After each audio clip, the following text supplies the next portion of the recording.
Hello. Today I'm going to talk about modeling and solving word problems using algebra. In fact, that's what all three of us are going to talk about for the next couple of weeks. I'm going to begin by talking about some general strategies for word problems with one unknown. Then I'm going to talk about some general strategies for word problems with more than one unknown. And I'm going to give you yet another alternate strategy for thinking through the problem. Now, I'm going to use coins for my examples today because most people can understand coin problems pretty easily. Anne's going to finish up today by talking about problems involving distance.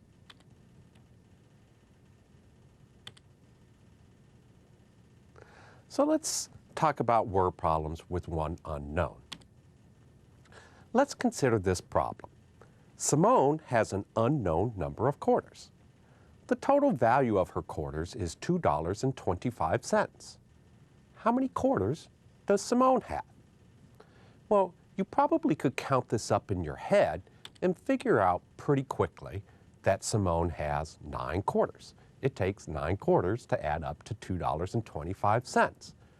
I specifically picked this problem as my first example because I want to make sure we focus on the real point of this lesson.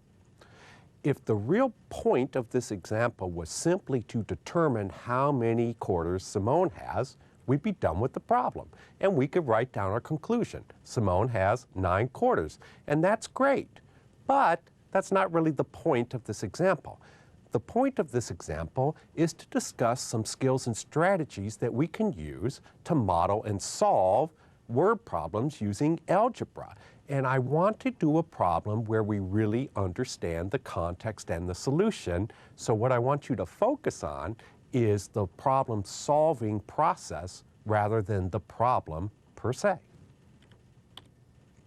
Now, I know what happens when a lot of people encounter word problems.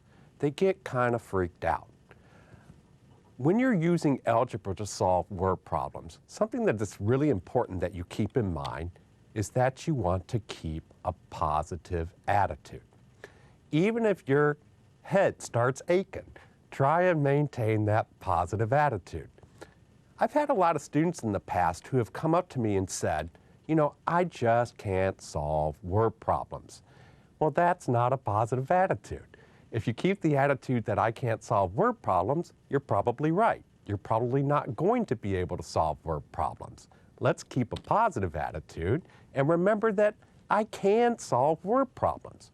Now, I'm not saying it's going to be easy. I'm not saying that you're not going to get frustrated sometimes. But if you watch lots of examples and you practice lots of examples, you'll develop skills to put the pieces together so that you can and you will solve word problems. Now let's talk about some more action-oriented things that you can do. One thing that you need to do when you encounter a word problem is that you need to make sure that you understand the problem. For example, you need to make sure that you determine what exactly are you being asked to find. You also need to look at the problem and say, what numerical information are you given in the problem? And you also need to ask yourself, are there facts or formulas not given in the problem that might be helpful in solving the problem? Let's consider these 3 ideas in the context of our Simone and quarter problem. What exactly are you being asked to find? What you want to look for when considering this question is a question mark. And I see a question mark in the last sentence. The last sentence says, how many quarters does Simone have? So that's what we're being asked to find. What numerical information are you given in the problem? Look for the numbers. I see a number in the second sentence. The total value of her quarters is $2.25.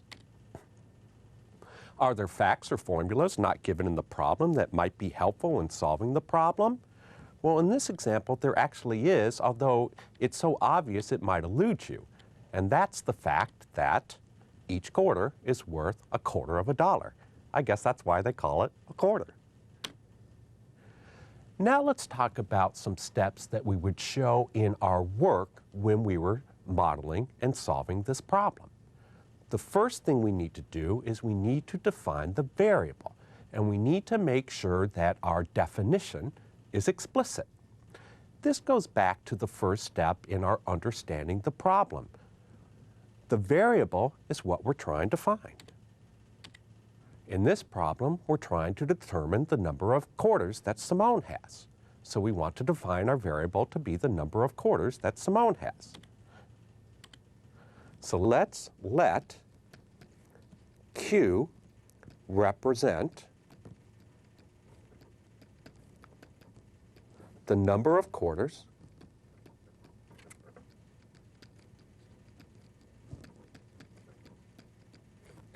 in Simone's possession.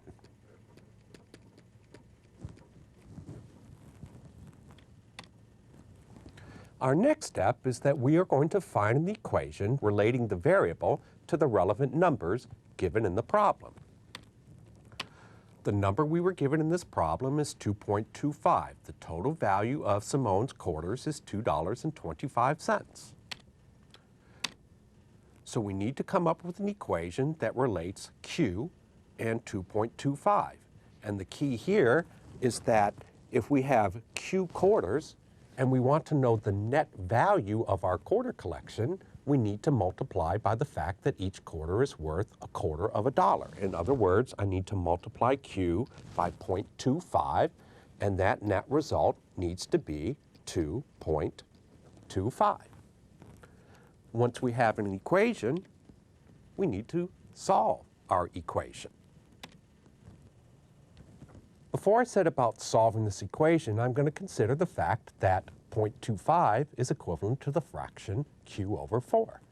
So the equation 0.25Q equals 2.25 is equivalent to the equation Q over 4 equals 2.25. So to isolate Q, I can multiply both sides of this equation by 4.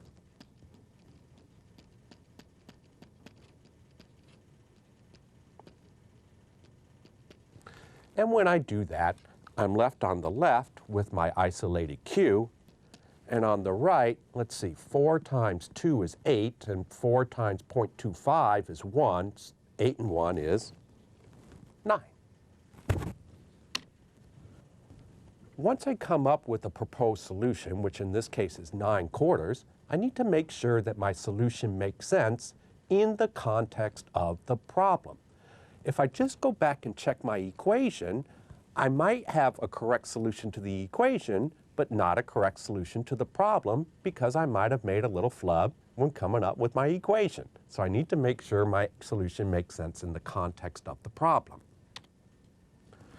So I need to ask myself if Simone has 9 quarters. What we need to check is that the net worth of her quarter collection is $2.25. So if Simone has 9 quarters, then their net worth is, we have 9 quarters. Each of these quarters is worth $0.25. And when I multiply 9 by a quarter, I indeed do get 2.25. So the net worth here is 2.25. Our answer checks in the context of the problem. Our final step is, assuming that your solution makes sense, state a clear and complete conclusion. Since our solution did make sense, I can go ahead and state a clear and complete conclusion. If our solution hadn't made sense, I'd want to go back and rework the problem so that I had a solution that did make sense. So what's our conclusion here? Our conclusion is that Simone has 9 quarters. That's a nice, simple sentence that fully states our conclusion. You know, let's talk a little bit about what we mean when we say what constitutes a good conclusion. What is a good conclusion? Well, there's some properties that good conclusions always have.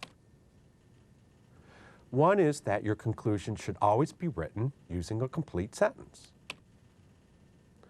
A second thing that's always true about a good conclusion is that your conclusion should clearly convey in words the object found as well as its value. And finally, if units are present in the problem, then they must also be present in your conclusion. In the examples I'm working today, I'm just going to be talking about numbers of coins. So there's not going to be any units in my solution. But trust me, over the next couple of weeks, you'll see lots of examples where your solution will need to include units.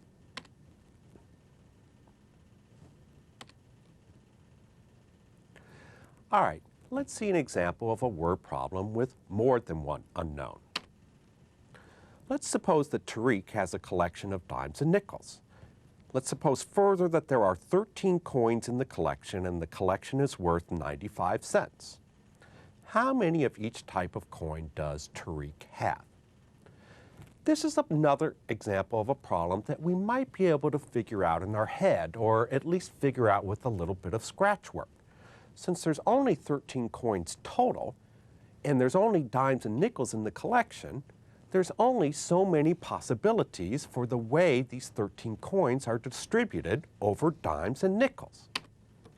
So what I've done is I've gone ahead and created a couple tables showing the number of nickels in the left column and the number of dimes in the middle column, and I've gone ahead and calculated what the collection of dimes and nickels would be given different possible combinations of numbers of coins. For example, if there's no nickels and 13 dimes, since each dime is worth 10 cents, the total net worth of the collection is $1.30. Likewise, if there's 4 nickels and 9 dimes, 4 nickels are worth 20 cents, 9 dimes are worth 90 cents, 20 cents plus 90 cents is $1.10. Well, looking over both tables, I can see the solution to the problem. If there are 7 nickels and 6 dimes, the net worth of the collection is 95 cents. So if our one and only objective was to find the answer to this question, we'd be done. But remember, the big lesson today is learning to model and solve using algebra. Now let's think about how we came up with 95 cents. We took the fact that there's 6 dimes multiplied by 10 cents.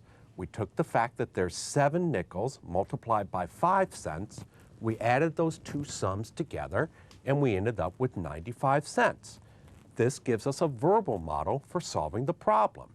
We're going to come up with expressions for the number of dimes and nickels. We'll take the expression for the number of dimes, multiply by 10.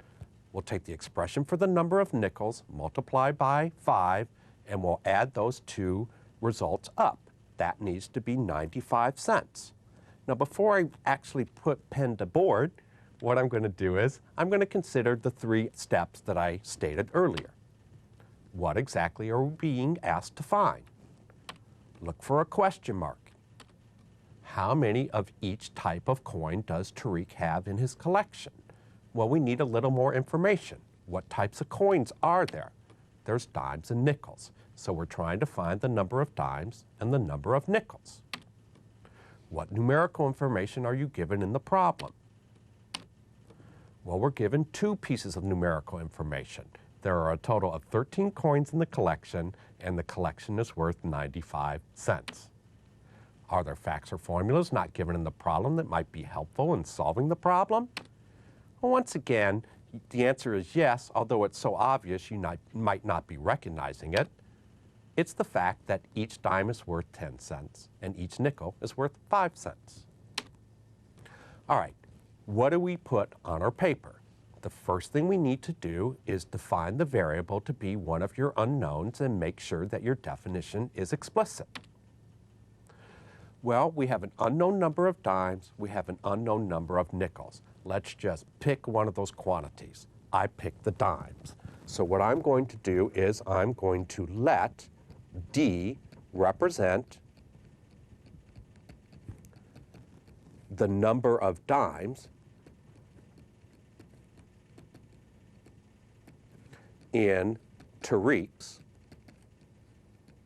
collection. Now, there's going to be a new step here that was not in our problem-solving process when there's only one unknown, and that is this, that we need to find expressions using our defined variable that represent each of the other unknowns in the problem. In this problem, there's only one more unknown, and that's the number of nickels. So we need to find an expression involving D that tells us the number of nickels. Well, if we think back to our table, remember that the number of nickels and the number of dimes needs to add up to 13. Something that's equivalent to that is that the number of nickels is 13 minus the number of dimes. So if D represents the number of dimes, then the number of nickels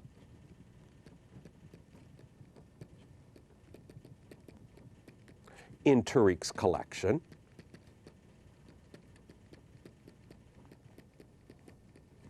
is 13 minus D. Now, most people, when they consider this question, they can figure out that they need to do something with the numbers D and 13, D plus 13, D minus 13, 13 minus D. If you get a little bit confused, just go ahead and write down what you think the formula might be, and then put a number in for the variable and make sure that your formula makes sense.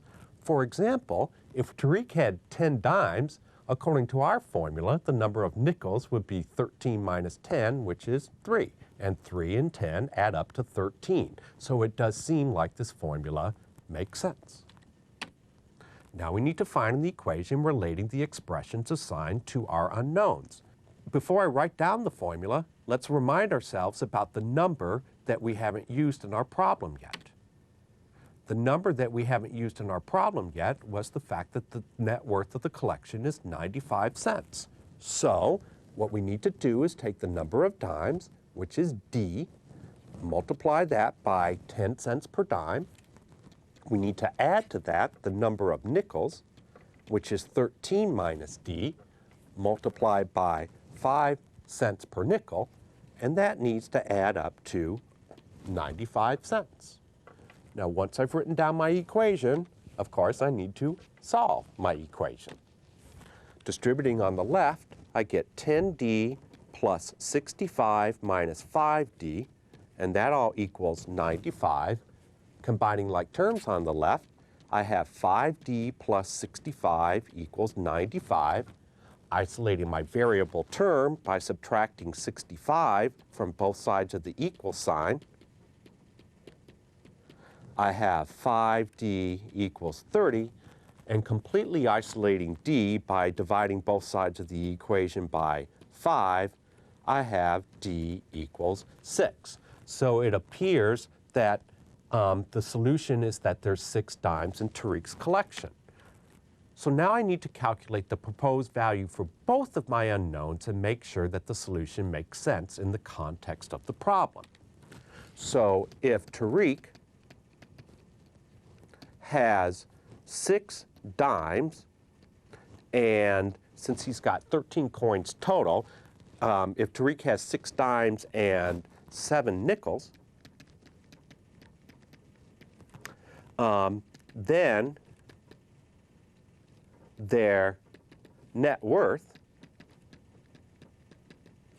is, we have 6 dimes, each of which is worth 10 cents, plus we have 7 nickels, each of which is worth 5 cents.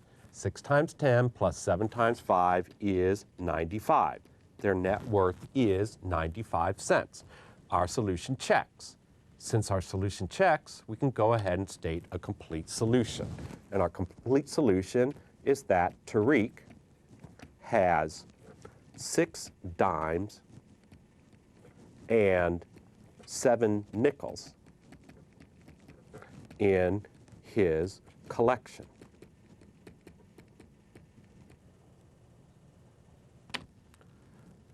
Alrighty, Let's talk about an alternate strategy for thinking through the problem.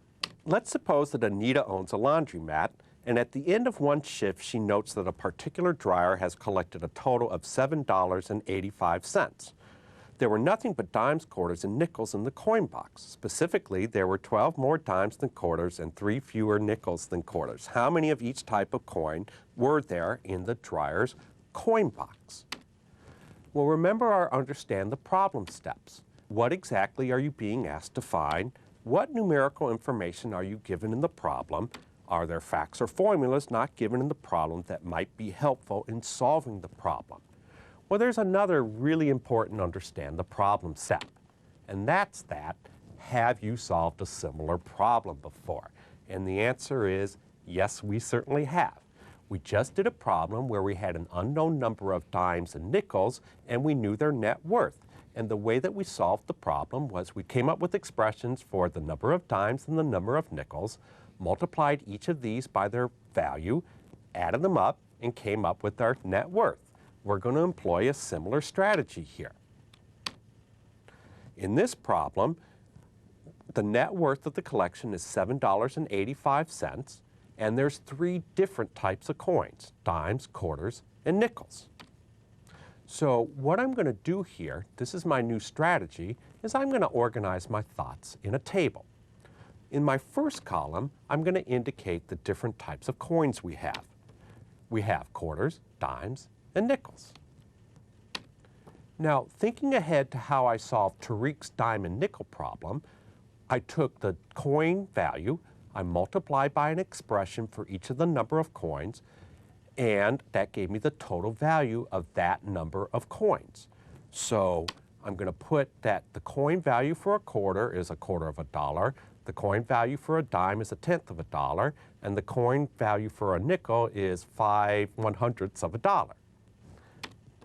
Now what I need to do is come up with variable expressions for the number of dimes, the number of quarters, and the number of nickels. There were nothing but dimes, quarters, and nickels in the coin box, so I need to pick a letter to represent one of these unknowns. Now in the last example, I just randomly picked dimes. I don't want to do that in this example, because let's look at the next sentence. It says that there were 12 more dimes than quarters and 3 fewer nickels than quarters. The number of dimes and the number of nickels are both being made in reference to the number of quarters. So I think I'm going to have an easier time of things if I go ahead and let the number of quarters be my defined variable. I'm going to let the number of quarters be represented by the letter Q. There were 12 more dimes than quarters. So I need to come up with an expression that represents 12 more than Q. And an expression that satisfies that is Q plus 12. Again, if you get a little bit confused on this step, once you write down your expression, check some numbers. According to this formula, if there were 50 quarters, there would be 62 dimes. 62 is 12 more than 50. So this formula is good to go. There were 3 fewer nickels than quarters. Fewer brings to my mind the word subtraction. So I think what we need to do is take the number of quarters Q and subtract 3. Does this formula make sense? Well, if Anita had 50 quarters, this formula is saying she'd have 47 nickels. 47 is 3 fewer than 50. We're good to go. Now we need to indicate the total value of each individual coin collection, and I've gone ahead and gotten rid of the first column of my table simply so I have a little more room to show their total value. To get the total value, I take the coin value and I multiply by the number of coins. So here are my expressions representing the total value of each of the 3 individual coin collections. So in terms of work that I need to write on my paper, the first thing I need to do is define the variable. Well, in my preliminary work in the table, I've already made that decision. I'm going to let Q represent the number of quarters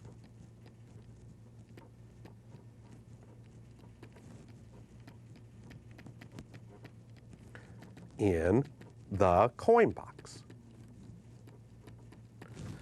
Now, when there's more than one unknown, your next step is to find expressions using your defined variable that represent each of the other unknowns in the problem.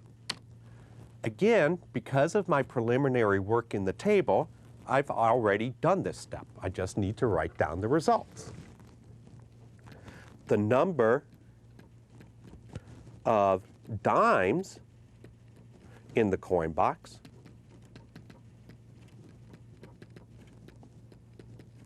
is Q plus 12, and the number of quarters, the number of nickels, we've already got the number of quarters,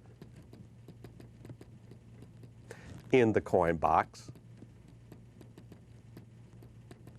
is Q minus 3. Now we need to find the equation relating the expressions assigned to your unknowns. Well, we need to look to see what number or numbers we haven't used yet in our table. And the only number we haven't yet used is that 7.85, that the total worth of the collection is $7.85. But in my preliminary work, I've all but written down my equation. I need to take the net worth of each of the individual coin collections, add them up, and get $7.85. So my equation is going to be 0.25 times Q plus 0.10 times Q plus 12 plus 0.05 times Q minus 3. All that has to sum up to 7.85. And of course, once I have an equation, you know what I'm going to do with that? I'm going to solve the equation. Distributing on the left, I have 0.25 Q plus 0.10 times Q plus 0.10 times 12. Multiplying 12 by 0.1 moves the decimal point in 12 one place left, plus 0.05 Q minus 0.05 times 3 is 0.15. And this all still equals 7.85. Combining like terms on the left, in terms of Q, 0.25 plus 0.1 plus 0.05 is 0.4. So the coefficient on Q is 0.4. 1.2 minus 0.15 is 1.05. And all this still equals 7.85. Isolating my Q term by subtracting 1.05 from both sides of the equation, I'm left with, assuming I remember to put my Q there, I'm left with 0.4 Q equals, let's see, what do I got going on there? 6.8. And finally, to completely isolate Q, I need to divide both sides of the equation by 0.4. And I'm not feeling real secure about my arithmetic right now, so I think I'm going to pull out the old calculator. So let's see, I need to take 6.8 and divide by 0.4, and the result is 17. So it seems like my equivalent equation is Q equals 17. But I don't want to check 17 in my equation. I want to check 17 in the context of the problem, because my equation might not have been correct in the first place. So, if the coin box contained 17 quarters, and let's see, there's 12 more dimes than quarters, so that would be 29 dimes. And let's see, there's 3 fewer nickels than quarters, so that would be 14 nickels.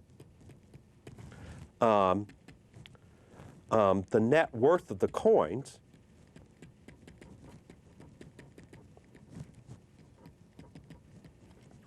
was, let's see, we've got 17 quarters, each of which is worth $0.25, plus we have 29 dimes, each of which is worth $0.1, plus we have 14 nickels, each of which is worth 5/100ths of a dollar. So let's get out the old calculator again. We've got 17 times 0.25 plus 29 times 0.1 plus 14 times 0.05. Let's hope when we hit equals, we get 7.85. Yippee, we sure did. So the net worth here is $7.85. Our answer checks in the context of the problem. We're good to go to state our clear and complete conclusion. So the coin box contained 17 quarters, 29 dimes, and 14 nickels. Now, before I turn it over to Ann, I'm going to go ahead and review some of these strategies that we came up with for solving word problems. The first and most important step is to keep a positive attitude. Remind yourself that, yes, I can solve word problems. Now, you also want to make sure that you understand the problem. What exactly are you being asked to find? What numerical information are you given in the problem? Are there facts or formulas not given in the problem that might be helpful in solving the problem? Always consider this. Have you solved a similar problem before? Also, would it help you to organize your thoughts, numbers, and formulas in a table? Here are some steps that need to be shown in your work on your paper. You need to define the variable to be one of your unknowns and make sure that your definition is explicit. This is a step that sometimes you have to do and sometimes you don't. If there's more than one unknown, you need to find expressions using your defined variable that represent each of the other unknowns in the problem. If there's only one unknown, obviously you can skip this step. You need to find an equation relating the expressions assigned to your unknowns. You need to solve your equation. You need to calculate your proposed value for each unknown and make sure that your solution makes sense in the context of the problem. And finally, assuming that your solution makes sense, state a clear and complete conclusion. Now, what constitutes a clear and complete conclusion? Well, your conclusion should always be written using a complete sentence. Your conclusion should clearly convey in words the objects found as well as their values. And if units are present in the problem, then they must also be present in your conclusion. Now, as you watch Ann and Candace and I work several different types of problems, we won't always be using exactly the same problem-solving strategy, but the big ideas will be consistent between the three of us. Let me turn it over to Ann now so that she can work some problems involving distance.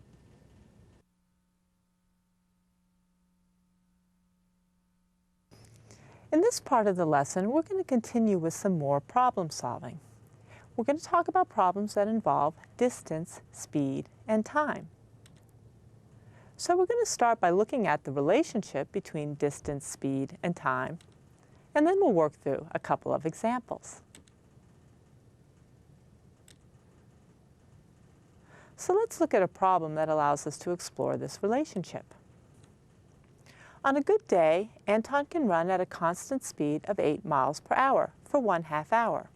How far does Anton run on a good day? Well, let's think about how we do this calculation. Anton's running 8 miles per hour. If he runs for 1 hour, he'd run 8 miles. If he runs for 1/2 hour, he would run just 4 miles. What's the calculation we're doing here? Well, we're taking Anton's constant speed, 8 miles per hour, and we're multiplying it by a half hour. And when we do the calculation, we end up with 4 miles. So on a good day, Anton runs 4 miles in 1/2 hour.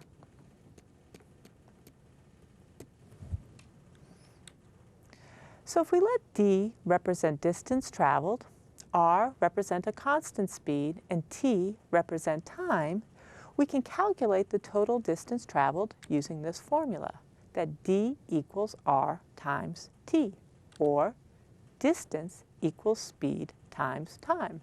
Now you may wonder why we're using the letter R. That's because a lot of people remember this formula as distance equals rate times time. But in these problems, our rate will always represent a speed, so I tend to just call R speed. It's important to note that the units used to measure distance, speed, and time must be considered before we use this formula. Let's go back to Anton and look at a situation where we have to consider the units. On a really good day, Anton can run at a constant speed of 8.5 miles per hour for 15 minutes. How far does Anton run on a really good day? Well, here I can't just multiply 8.5 times 15, because that would be calculating how far Anton could run in 15 hours. So I need to convert 15 minutes to hours before I do the calculation. Well, 15 minutes is 1/4 of an hour.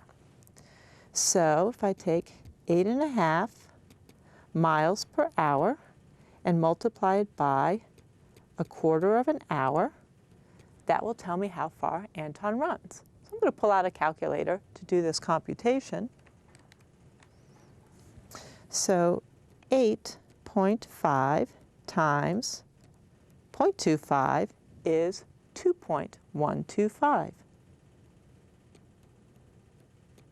So he runs a little over 2 miles on a really good day. So on a really good day,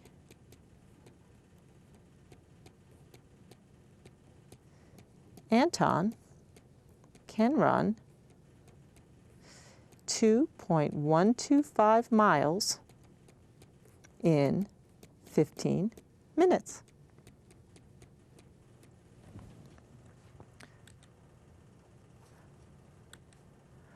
So let's use the relationship between distance, speed, and time to solve a couple of problems. Bonnie and Clyde leave town by car traveling in opposite directions.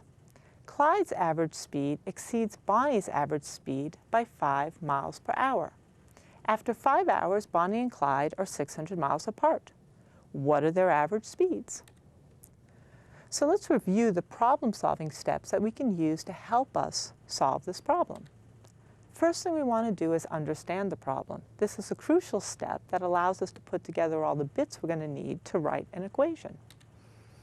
Once we understand the problem, we should be able to clearly define a variable to represent the unknown quantity and write expressions for other quantities in the problem in terms of this variable. After doing this, we'll write an equation to model the problem. We'll solve the equation and check the solution in the context of the problem. And finally, we'll state a conclusion. So let's try to understand this problem with Bonnie and Clyde. Here we are in town. Bonnie and Clyde rob a bank. They take off in separate cars, driving in opposite directions. We see Bonnie's getaway and Clyde's getaway, and these arrows represent the distance they've traveled. And I've made the arrow representing the distance that Clyde has traveled a little bit longer than Bonnie's arrow, because Clyde is traveling at an average speed, which is 5 miles per hour greater than Bonnie's.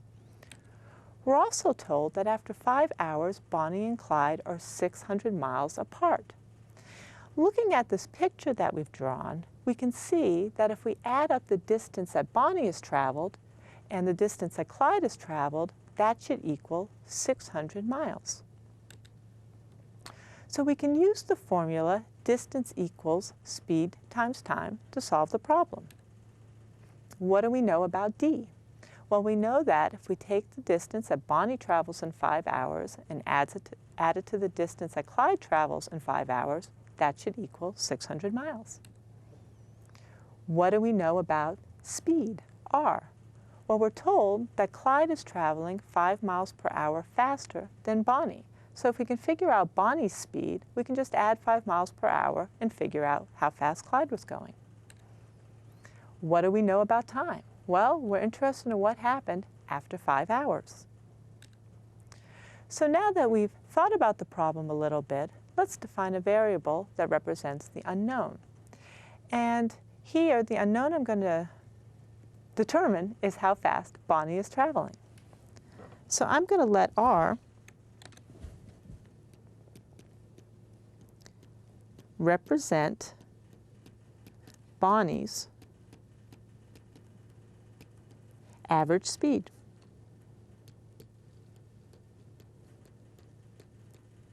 And I'm measuring speed in miles per hour, so I'm including units in my variable definition. So now let's try to write expressions for some of the other quantities in the problem. So then if I take Bonnie's speed and I add 5 miles per hour, this represents Clyde's average speed.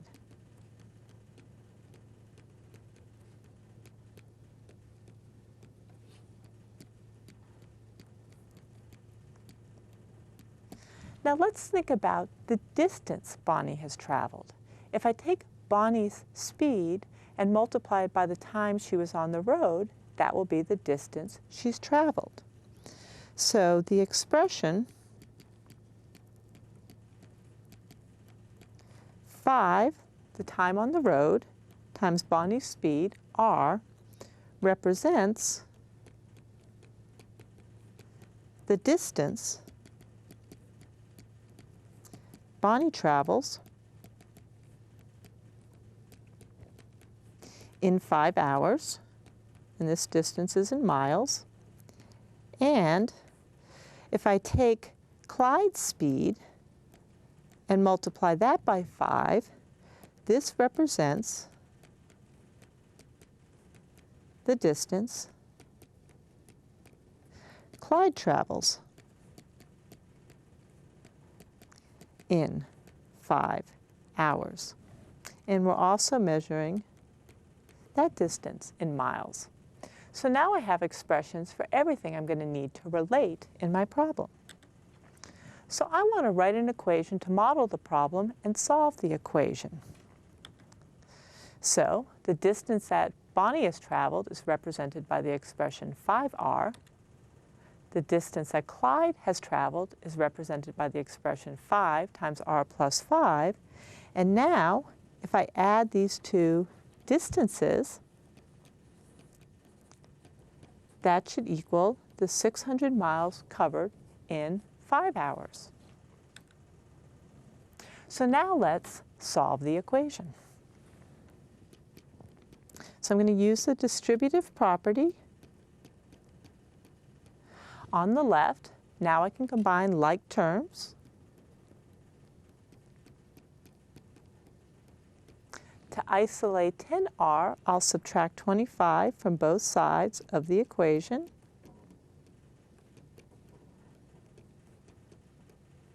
So I have 10r equals 575, and dividing both sides of my equation to isolate r, I end up with r equals 57.5. So this is how fast Bonnie was traveling in her getaway. So now I want to check the solution in the context of the problem. So if Bonnie's average speed is 57.5 miles per hour, and Clyde's average speed,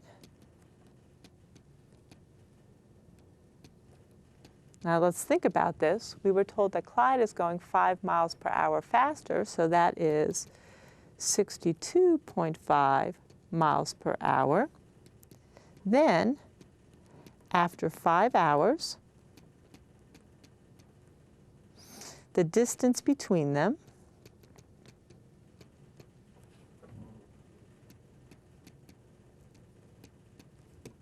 Bonnie and Clyde,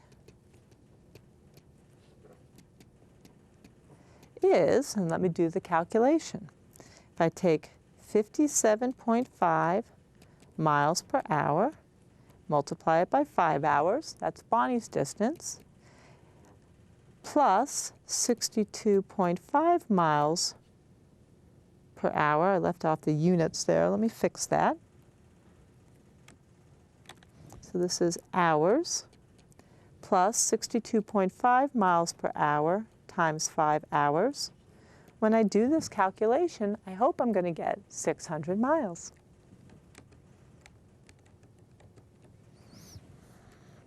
So I have 57.5 times 5 hours plus 62.5 miles per hour times 5 hours, and that indeed equals 600.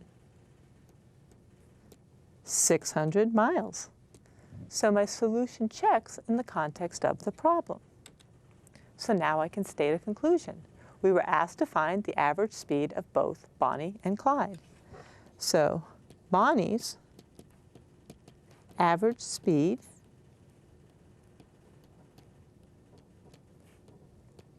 was 57.5 miles per hour, and Clyde's average speed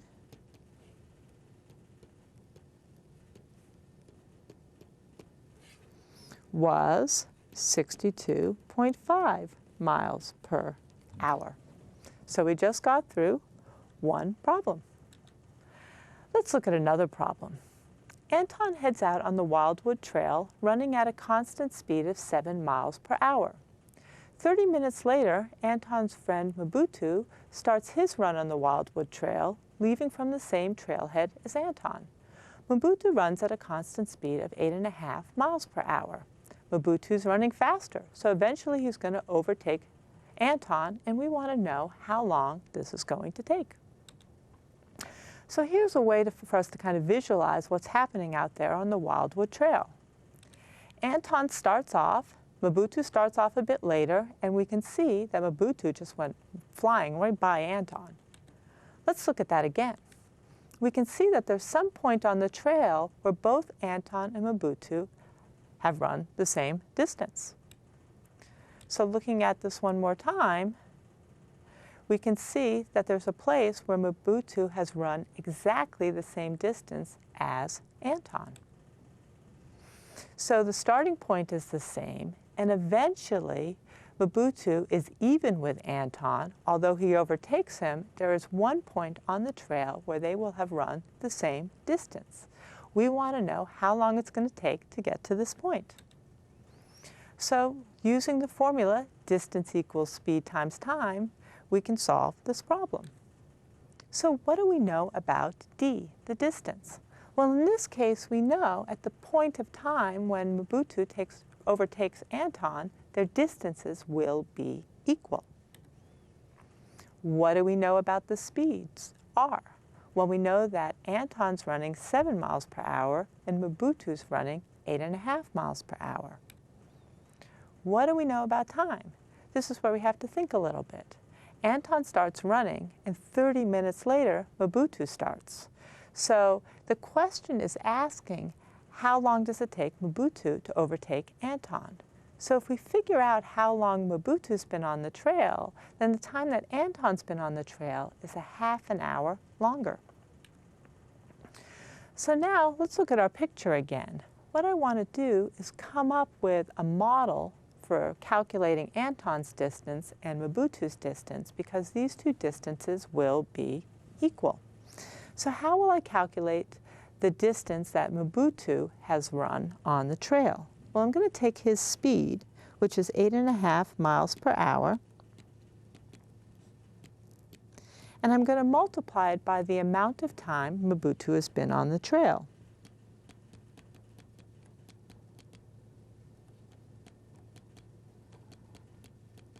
Which is measured in hours. So his speed times his time will give us his distance. What about Anton? Well, Anton's running 7 miles per hour. But what's his time on the trail? Well, his time on the trail is Mobutu's time on the trail plus a half an hour. So Anton's time on the trail is Mobutu's time on the trail plus 1/2 hour. So we have a verbal model of how to calculate these two distances, which eventually would need to equate. So let's clearly define a variable to represent the unknown in this problem, which is how long Mobutu has been running. So I'm going to let t represent the amount of time, and we're measuring time in hours, Mobutu has been running. If this is the time that Mobutu's been running, then the expression t plus 1/2 hour represents the time Anton has been running. And this is also in hours. What about their distances? 8.5 t represents the distance in miles Mobutu runs, and 7 times the time that Anton's been on the trail represents the distance Anton has run. Also in miles. So let's see what I have here. 8.5 t represents the distance in miles Mobutu runs, and 7 times the quantity t plus, oh, I forgot a decimal point there, 0.5 represents the distance Anton has run. Well, that's a lot of words, but it's going to lead us to an equation very quickly. So let's write an equation to model the problem and solve the equation. So we know exactly what the distance is that Mobutu has run, and we know exactly the distance that Anton has run. And what we're interested in is how long it took Mobutu to cover the same distance as Anton. Let's solve the equation. So using the distributive property on the right-hand side, I get 7t plus 3.5. Subtracting 7t from both sides of the equation will allow me to isolate the term with t on the left.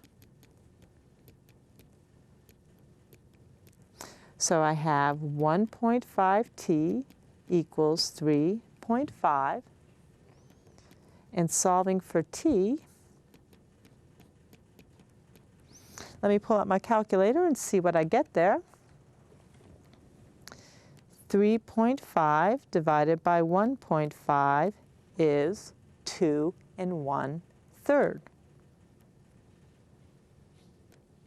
So t equals 2 1/3 hours. So now what does this mean? Well, 1/3 of an hour is 20 minutes. So according to our solution, it took Mobutu 2 hours and 20 minutes to overtake Anton. Let's check the solution in the context of the problem. So I want to see that these two distances are equal. So if Mobutu has been running for 2 hours and 20 minutes, then Anton has been running 30 minutes longer for 2 hours and 50 minutes. And what we need to do is calculate the distance each of them has covered. So I'm going to look at first, I'm going to calculate Mobutu's distance. So if I take his speed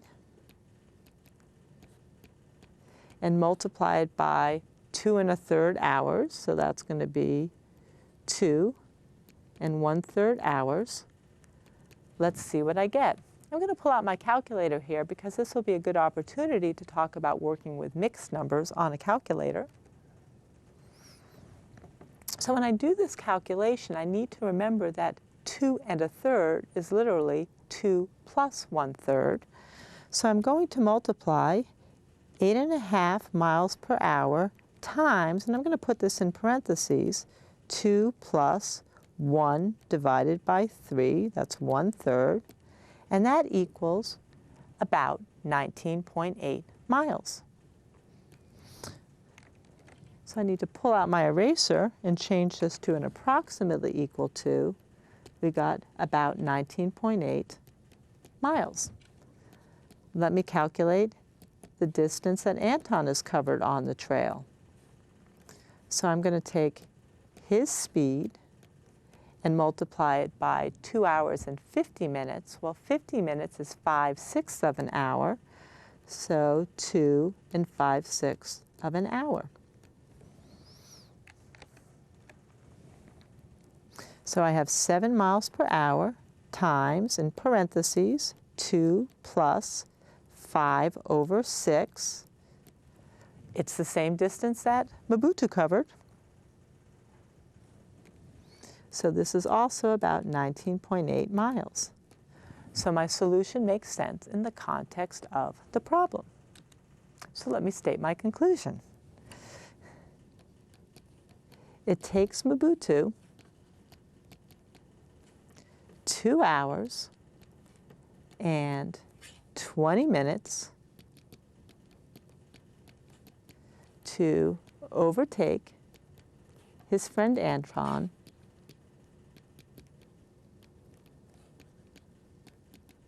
on the Wildwood Trail.